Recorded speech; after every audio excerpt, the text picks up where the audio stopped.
오늘 모신 분은 하창봉 대표십니다. 안녕하세요. 안녕하십니까.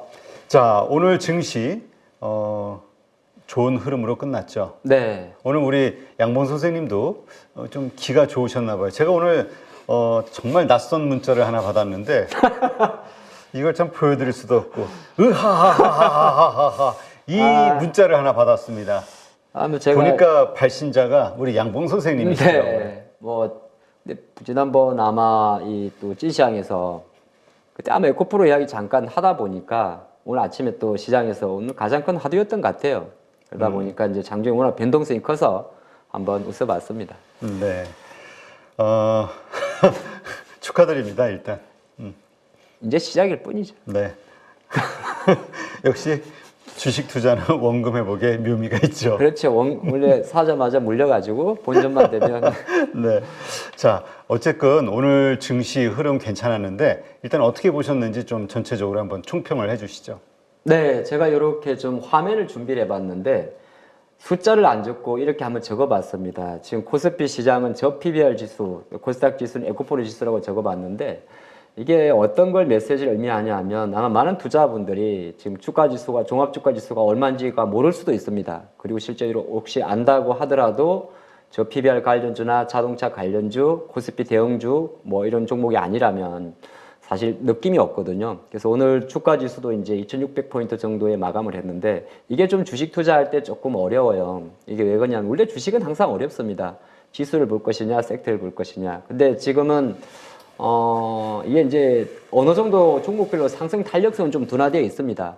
저 PBR 관련해서. 근데 뭐 현대차의 힘이라든지 현대차 우선주의 힘 그리고 툭툭툭 여기저기서 튀어나오는 또 지주사 이런 힘을 놓고 보면 종목들의 탄력성은 좀 둔화될 수 있겠지만 종목별로 뭐 금융주도 마찬가지, 보험주도 마찬가지고 전체적으로 여기 들어와 있는 자금 자체는 우리가 말할 때 뭐 초전도체라든지 예를 들어서 어떤 뭐 총선 관련주라든지 이런 거 아니기 때문에 아마 조금 더 견조하게 조정을 받지 않을까 볼 수 같고요.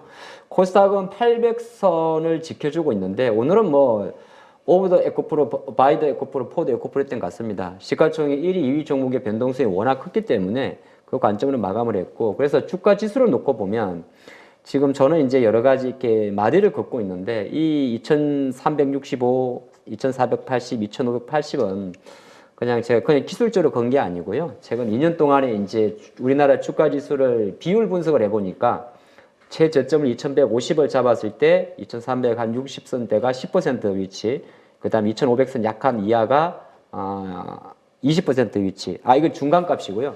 20%가 2580입니다. 2450대 요 전후는 뭐냐면 작년 그러니까 우리나라 글로벌 증시가 미국 금리 노이즈로 가장 충격을 줬던 2022년 9월달 이후 최근 한 2년 반 동안의 평균 가격대거든요. 그래서 저는 주식 투자를 할 때 주가 지수를 딱 놓고 보고서 코스피가 2500선 아래에 있을 때는 항상 좀 저점을 논하고 올라가게 되면은 그냥 시장은 강세장이다 이렇게 해석을 합니다. 근데 이제 이게 많은 투자분들이 종합 주가 지수를 펴놓고 있다 보니까 많은 좀 소외를 느낄 수가 있는데 지금은 코스피 시장 흐름 자체가 상당히 안정적이라는 건 좀 구심점을 잡고 가시면 좋을 것 같고요.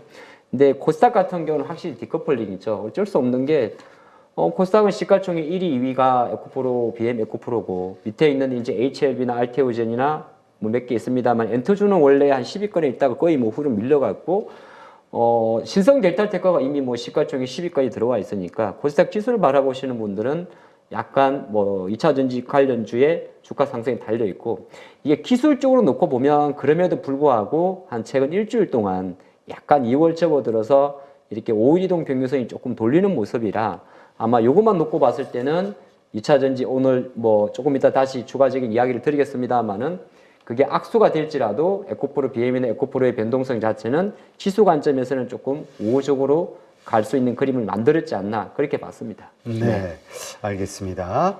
자, 일단 양봉으로 잘 마무리가 돼서 다행이라는 생각은 듭니다만 지금 이러한 상승 흐름이 이게 일시적이냐 아니면 좀 이어질 것이냐에 대해서 좀 고민을 하게 돼요. 네, 뭐 충분히 할 수 있죠. 아까 좀 보던 건데 주가 지수는 우리가 여기서 똑같은 거거든요. 골드만삭스에서 뭐 예를 들어서 밸류얼 프로그램 자체를 통해서 우리나라가 뭐 PBR 1배 갔을 경우 2850 그런 거는 사실 우리 투자가분들한테는 크게 와닿지 않을 수도 있어요. 이런 건 이제 지수가 움직일 때는 투자하는 팁은 뭐 지수 ETF를 투자하는 방법이 있긴 있습니다만은 우리 지금 많은 투자분들이 고민한 게 뭐냐면 그러면은 지금 외국인 투자가들이 이렇게 계속 주식을 사주고 있으니까 이게 삼성전자도 있고 금융주도 있고 현대차도 있거든요. 그러면 큰 관점에서는 최근에 장이 좀 불안했단 말이죠. 뭐 중국도 물론 이제 부양책 이슈로 좀 안정은 잡아놨지만은 근데 미국도 놓고 보면 약간 쏠림이 있고 근데 그럼에도 불구하고 외국인 매수가 이게 삼성전자는 현대차가 많습니다. 매수 들어온다는 거는 상당히 좋은 포지션이고 물론 연기금이나 이런 쪽은 아직까지는 뭐 세게 들어오진 않아요. 왜냐하면 지금 연초 이후 장에 가장 주력은 외국인인데 가장 투자가들의 마음을 나쁘게 한 거는 기관 자금들이거든요. 근데 기관 자금 중에서도 투신이나 정확히는 연기금 자금이고요. 금융투자 같은 경우는 워낙 ETF라든지 변동성이 크게는 단기 자금입니다. 근데 이런 자금들도 사실 매수가 들어온다는 거는 코스피 쪽에서는 거의 지금 대부분이 견조합니다. 그것도 그런 것이 밸류 프로그램에 해당되는 800개, 900개 코스피 종목 중에서 60% 이상이 대부분이 PBR 1배 이하 종목입니다. 근데 그럴 수밖에 없는 게 한국 거래소에서 기업을 상장을 시킬 때 기술 특례 상장이라든지 바이오 벤처 기업 같은 경우는 코스피 진입하기가 어렵기 때문에 코스닥에 상장을 한 거거든요. 그래서 시장 자체는 쏠려 있는데 쏠려 있는 상태가 약간 이런 쪽으로 가다 보니까 이런 흐름은 갈 것 같고 근데 지수를 분석한 입장에서 놓고 보면 외국인 선물을 매일 보셔야 되는데 이렇게 외국인 선물이 만계약 이상 매수를 하게 되면 실제적으로 시장 관점에서는 계속적으로 지수는 견고하다는 거거든요. 그걸 일단 구심을 잡고 가시면 좋을 것 같고 물론 이제 지수가 견고한다고 해서 막 지르지는 못해요.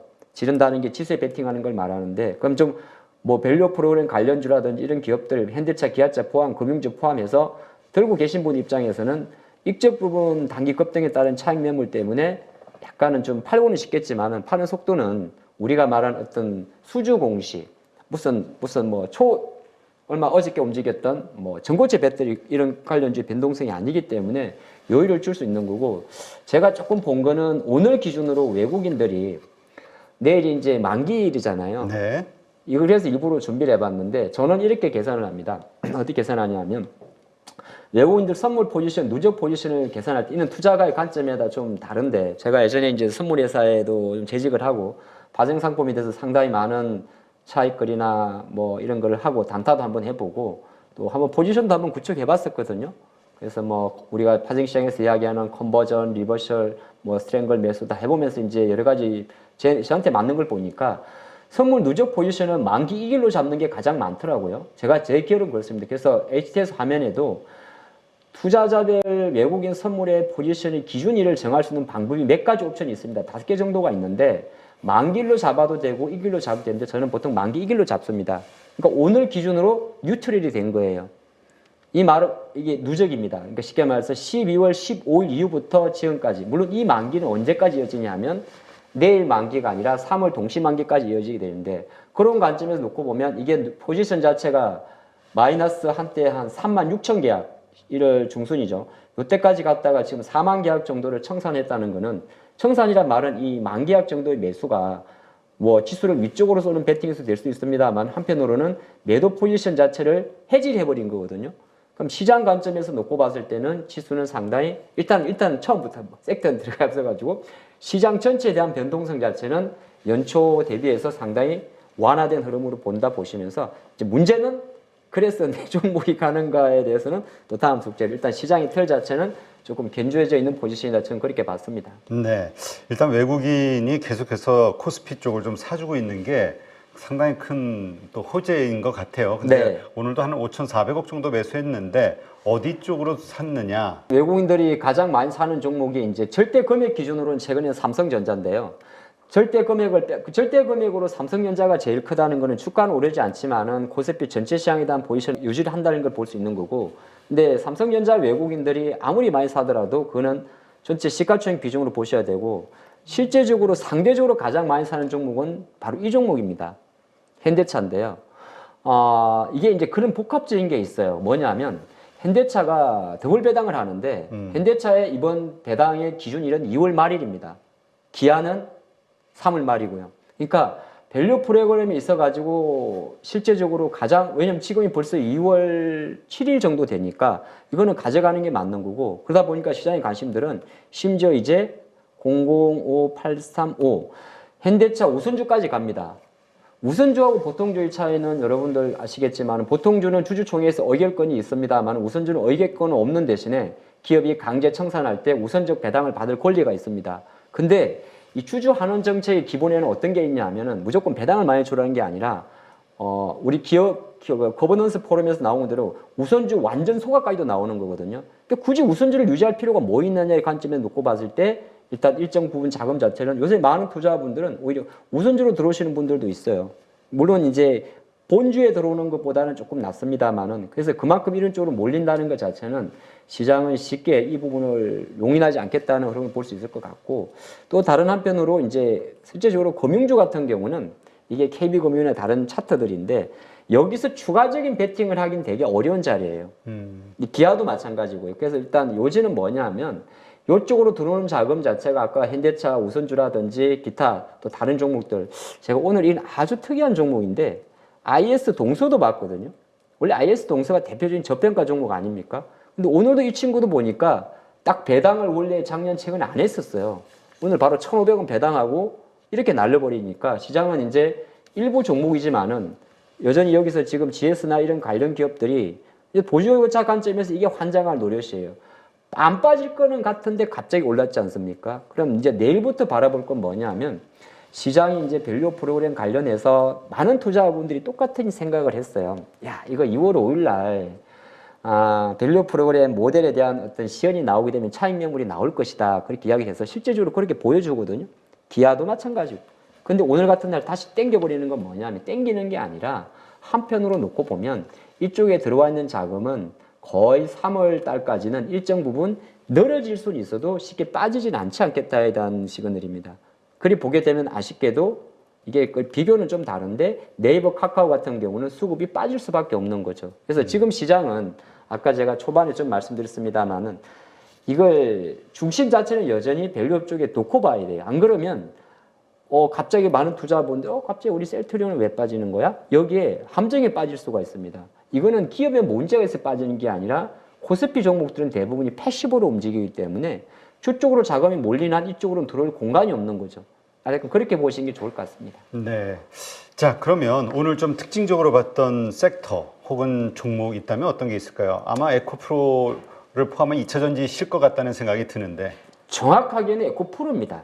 네, 이게 왜냐하면 에코프로가 어제 장마주쯤에 실적을 발표했고 오늘 컨콜이 진행됐고 오전 흐름 자체에서 이제 에코프로의 강세가 나오면서 여기에 이제 복합적이죠. 어제 또 장마치고 나왔던 미국 제너럴 모터스의 CEO가 회장님이 또 방한하는 뭐 그런 이슈도 있다 보니까 장 초반 같은 경우는 2차전지 관련주 쪽으로 밤새 또 물론 약간 미국에서 이런 관련주 쪽 움직인 것도 있다 보면 움직였는데 그 약간 불을 지핀 거는 에코프로거든요. 그래서 장중 운동선을 보게 되면 포스코 퓨처엠이나 이런 종목들이 전부 다 이 이슈인데 두 가지가 있었죠. 한 가지가 에코프로가 실적을 발표했고 실적 내용은 사실 놓고 보면 2차 전지 24년도 전망에 대해서 제가 볼 때는 오히려 기존에 발표했던 포스코 퓨처엠이나 LNF나 기타 다른 2차 전지 소재 업체들의 컨콜보다는 조금 더 뭐 해석은 따라 좀 다릅니다만은 그냥 쭉 펼쳐놨더라고요. 그러니까 쭉 펼쳐놨던 게 뭐냐 하면 역시나 우리가 시장이 예상하는 대로 전방산업, 그러니까 전기차 시장의 성장 속도에 대해서는 좀 더디지만 우리는 또 그런 게 맞춰가기 위해서 뭐 하이니켈계 프리미엄에 대한 양극재 소재 같은 경우는 생산을 계속 강화하고 기타 이제 제품 라인업을 다각하는 그런 관점을 좀 인지를 했는데 그거에 대한 컨콜에 대한 24년도 전망보다는 오히려 주가가 단기 반응할 수 있는 두 가지 카드를 던진 거죠. 하나는 액면 분할을 검토할 수 있다는 겁니다. 액면 분할이라는 거는 실제적으로 이게 50만 원짜리다 보니까 액면가가 이게 에코프로가 500원짜리입니다. 500원짜리를 100원짜리로 5분의 1을 말하는 거고 그러면 단순 계산할 때 주식수는 5배가 늘어날 거고요. 지금 2,600만 주면은 1억 한 3천만 주 정도가 되겠죠. 그렇게 되고 절대 주가는 실제 보통 이런 건 거래일은 3거래일 정도 쉽니다. 왜냐면 시가총액이 큰 친구들은 오래 못 쉬거든요. 거래 정지를. 그리고 되게 되면 이제 만약에 50만 원이라면 50만 원 주가가 10만 원이 되는 거죠. 그리고 내가 한 100주를 갖고 있었다면 500주를 갖고 있는 거고. 근데 이거는 이제 보통 기업들이 어떤 액션을 많이 취하냐면 과거 최근 3, 4년으로 돌아보면 삼성전자가 그렇게 했었고요. 카카오 그렇게 했었어요. 근데 이제 실제로 기업의 본질 가치와는 전혀 상관이 없습니다. 상관이 없죠. 네. 하지만 이제 보통 액면 분할, 이렇게 주식이 큰 주식이 절대 주가가 비싼 주식들이 액면 분할을 한다고 하면 이제 개인 투자가의 접근이 좀 용이하잖아요. 그러다 보니까 이제 수급이 확 들어오는 것도 없지 않아 있었고 여기에 또 하나의 카드를 던져버린 게 조금 빨리 쓴 것 같은데 에코프로 비행 같은 경우는 거래소 이전행에 대한 검토설 관련 보도를 시장에 릴리스를 한 겁니다. 근데 에코프로 비행 같은 경우는 거래소 이전 두 개 다 똑같아요. 뭔가 2차 전지 산업이나 뭐 업황에 대해서 주가 움직이는 게 아니라 수급에 대한 논리였거든요. 근데 에코프로 비행 같은 경우는 이전을 하게 되면 지금 시가총액 22조니까 이거 바로 만약 이전했다고 생각을 하면 이거는 코스피 시가총액 20위권 안에 바로 진입을 하게 됩니다. 그러면 20위권은 50위 내 종목은 우리나라가 코스피 200 정기 변경할 때 특례 편입에 들어가는 효과가 있기 때문에 사실 그 파급력은 큰 거예요. 근데 이제 가장 중요한 거는 이제 많은 투자자분들이 이 재료를 가지고 주가가 계속 갈 수 있냐에 대한 퀘스천 마크잖아요. 그거는 어렵습니다. 뭐 어렵다고 단언하긴 그렇습니다만은 어느 정도 뭐 시간에 주가가 움직인다 하더라도 제가 오늘 본 두 개의 어떤 인사이트는 뭐냐 하면 그래도 에코프로 그룹이 주가 부양에 대한 의지가 있구나 한번 확인해 보시면 좋을 것 같고 또 시장 관점에서도 사실 어느 정도 이제 실적에 대한 불확실성을 던져버렸잖아요. 실적이 나왔으니까 조금 더 이야기를 하죠. 에코프로 4분기만 놓고 보면 BM이죠. 그러니까 BM으로 말씀을 드리죠. BM으로 말씀드리면 한 1,000억대 이상의 적자가 났거든요. 네. 예, 그래서 이제 연간 기준으로 작년 23년도에 3천억에서 상반기까지는 흑자였고, 물론 이제 3분기부터 부러졌지만은, 근데 가만히 놓고 보면 매출 같은 경우는 계속 성장을 하는 거. 이거는 국내 배터리 소재에서 다 공통점입니다. 리튬 가격은 대략적으로 작년 연초 대비해서 80% 정도 하락을 했고요. 그래서 재고평가 손실이 많이 발생하는 부분인데, 일단 시장에서는 그런 이야기도 해요. 올해가 이제 시기는 사실 누구도 예측할 수가 없는 겁니다. 에코프로의 IR 자료나 모든 게 마찬가지, LNF나 다 보게 되면 언제 요 재고평가 손실이 감소할까에 대한 쉽게 말해서 리튬 가격 하락에 대한 어떤 스프레드가 다시 확대될까에 대해서는 그건 누구도 예상할 수 없지만은 시장 관점에서 바라보는 건 뭐냐 하면 이제 그 각인 효과라 그래가지고 하반 경직을 의미하는 거거든요. 근데 하반 그 주가라는 게 그런 게 있어요. 하반 경직이 이루어졌을 때 그게 6개월이 걸릴 수도 있고 1년이 걸릴 수도 있고 뭐 어떻게 보면 내년까지 갈 수도 있겠지만은 시장은 이제 그 부분에 대한 약간 이제 인지를 하는 그런 이벤트가 좀 될 것 같아요. 예, 그래서 이제 다음 숙제로 넘어갔을 경우에는 또 3개월 있다 또 확인해야 되거든. 그러니까 지금 그래서 말씀하신 대로 이게 2차 전지 다들 이제 1월 달 안 좋을 거는 다 알잖아요. 이런 네. 것들이 다 밝혀지고 어닝과 관련해서도 이제 쇼크라고 할 정도의 이런 것들이 다 이제 드러났기 때문에 이것을 이제 바닥 확인이다 이렇게 보고 1분기 안 좋긴 하겠지만 그 다음부터 조금씩 좋아질 것에 대한 기대감으로 선반영 상승이 있을 것이냐 아니면 조금 더 조정의 과정이 있을 것이냐 이거 가지고 많은 분들이 고민인 것 같아요. 이제 이거는 근데 네. 그러한 시점에서 어쨌건 또 지금 우리 촬영하는 도중에 나온 속보가 네. LG화학이 GM의 25조 규모 양극재 공급 체결 계약이 나왔습니까? 됐다. 예. 그러면서 뭐 또 시간에서 상한가 가고 뭐 이런 일들이 벌어지니까 2차 전지 쪽에 이제 호재들만 나오는 느낌이에요. 그렇군요.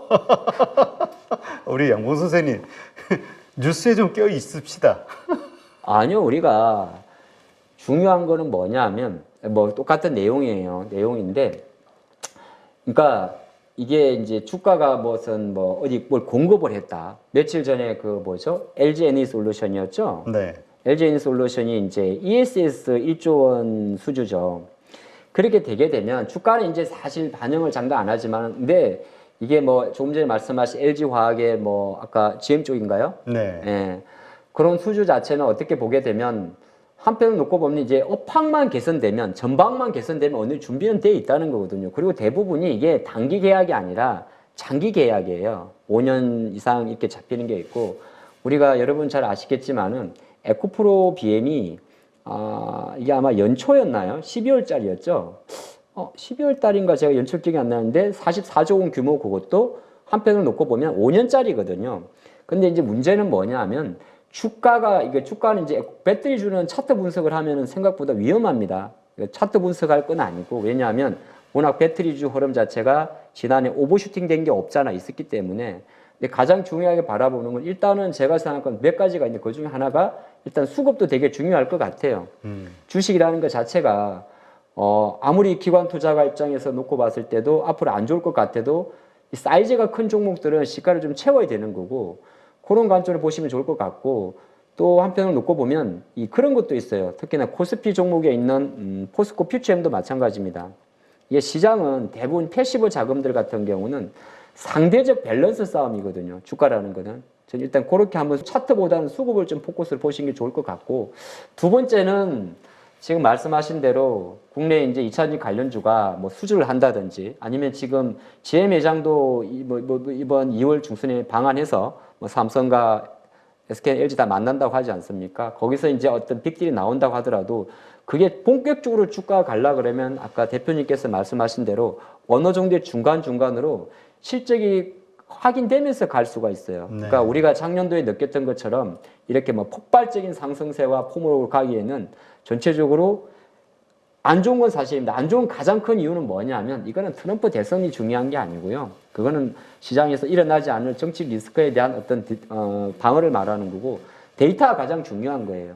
그 데이터는 결정적으로 우리가 말할 때 리튬 가격의 상승, 그리고 전기차 전체적으로 판매가 되긴 되는데 지금 잘 팔리고 있는 PHEV라든지 HEV, 그러니까 하이브리드인 자동차 말고 BEV라고 이야기하는 실제적인 전기차 라인업의 판매가 중요한 거거든요. 저도 이렇게 이야기를 드리면서 가끔 이야기하죠. 미국이 금리를 좀 내리는 그림으로 가면 수요가 늘어날 거야. 근데 이건 희망사항이잖아요. 그래서 아마 데이터를 보면서 천천히 하반 경직을 좀 이어가지 않을까. 일정 부분 저점에 대한 신뢰도가 있는 것이지 여기가 저점이니까 지르세요, 이 정도까지는 여전히 아닐 것 같다, 그렇게 보고 있습니다. 네, 알겠습니다. 자, 그렇다면 내일장 우리가 체크해야 될 포인트 어떤 것들이 있을까요? 자, 내일장 같은 경우는 사실 지금 이제 큰 그림에서 놓고 보면 미국 장으로 안 갈 수가 없는데, 저는 이제 이렇게 바라보거든요. 우리랑 미국이랑 조금 비슷하지만 다릅니다. 이제 시장이 보는 관점에 따라 다른데, 미국은 제가 생각할 때는 약간은 상승 탄력성이 조금 둔화됐다는 느낌이 좀 들어요. 그게 왜 그러냐면 그냥 지수만 보면 잘 안 보이는데 실제적으로 미국의 대형 이벤트가 좀 마무리가 됐습니다. 마무리가 됐고 빅테크의 실적 발표도 끝났고요. 지금 발표하는 기업들 같은 경우는 잘 자란 기업들이거든요. 엔비디아의 주가가 올라가고 이렇게 한다고 하더라도 실제적으로 보게 되면 이게 마이크론 테크놀로지의 주가를 한번 가만히 볼까요? 거의 좀 쉬고 있거든요. 그러니까 우리가 엔비디아라는 기업의 절대 주가 $600 이상 절대 주가에 가려져 있어 그렇지, 약간 미국 증시가 2월 지금 둘째 주는 이벤트 소강 국면이고, 그 이벤트의 반전을 이해할 수 있는 이벤트가 우리가 설을 쉬고 나면 2월 13일 이후에 진행이 됩니다. 그거는 뭐냐면 2월 13일 날 미국이 1월 달 물가 지표를 다시 발표하기 때문이죠. 물론 그 물가 지표에 대한 기대감이 좀 낮다고 하더라도 시장은 어떤 그런 대형 이벤트에 조금 집중할 필요가 있기 때문에 조금 쉬는 국민으로 갈 것 같고, 그럼 우리나라 장 관점에서는 내일장도 제가 이걸 보는데 환율이거든요. 충분히 환율이 오를 만한데 환율이 안 오른다는 거는 외국인이 계속 주식을 산다는 거고, 쓰는 관점 보게 되기 때문에 내일도 아마 제가 볼 때는 뭐 옵션 만기라는 게 있긴 있습니다만 옵션 만기라는 게 의도적으로 시장을 교란하지는 않습니다. 그래서 지금 그림에 놓고 봤을 때는 거의 오늘과 같이 코스피 쪽은 뭐 저 PBR 종목으로 좀 들어오지 않을까 볼 수 있고, 가장 중요한 거는 아까 말씀하신 대로 코스닥의 오름 자체가 좀 만들어 놨기 때문에 내일도 아마 2차전지 관련주 쪽의 매기세는 조금 더 들어올 것 같습니다. 예, 그 탄력성에 대해서는 조금 뭐 변동성은 있겠지만 말이죠. 네, 알겠습니다.